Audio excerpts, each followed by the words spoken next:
Hi అండి అందరికీ. మొన్న రిలయన్స్ అయితే వెళ్ళాను. ఆ రోజు తీసుకొచ్చిన సామాన్ అయితే ఇంకా అలానే పెట్టినా, ఏం సర్దలేదు. ఇంకా ఇప్పుడే అయితే ఓపెన్ చేస్తున్నా. ఆ రోజు అయితే 2 ఫ్రీడమ్ ఆయిల్ అయితే తీసుకొచ్చిన. ఒకటి పారాషూట్ కొబ్బరి నూనె. చాలా వరకు ఎక్కువ పారాషూటే వాడతా, ఏ ఆయిల్ అయితే అసలు వాడను. దీంట్లోకి ఏమైనా చేయాలనుకుంటే మాత్రం ప్రయోగాలు ఈ ఆయిల్తోనే చేస్తా. ప్రయోగాలంటే మందార పూలతో అలా ఏమన్నా చేయాలనుకుంటే మాత్రం దీంతోనే చేస్తా. వేరే ఆయిల్ అయితే ఏం యూజ్ చేయను. ఇంకా ఒకటైతే బూస్ట్ డబ్బా అయితే తీసుకొచ్చిన. ఆల్రెడీ ఈ బాక్స్ అయితే మా చిన్ని ఓపెన్ చేసి అయితే పాలలో వేసుకొని తాగుతూనే ఉంది. 1 కేజీ షుగర్ అయితే తీసుకున్నా.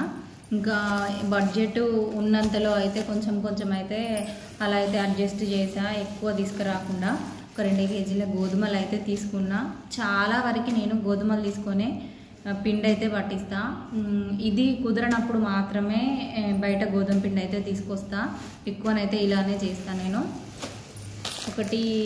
2 అయితే బిస్కెట్ ప్యాకెట్స్ తీసుకుంది. ఒకటైతే తినేసింది, ఒకటే ఉంది. స్కూల్కి అయితే స్నాక్స్ లాగా తీసుకెళ్ళింది. ఇంకా మన దగ్గర అమౌంట్ ఉన్నంతలో అయితే అలా అయితే తీసుకురావాలి. కొంచెం అని అయితే కొన్ని అయితే తీసుకొచ్చిన అంతే. వీటి బిల్ అయితే వచ్చి మొత్తం 900 అయితే బిల్ అయింది.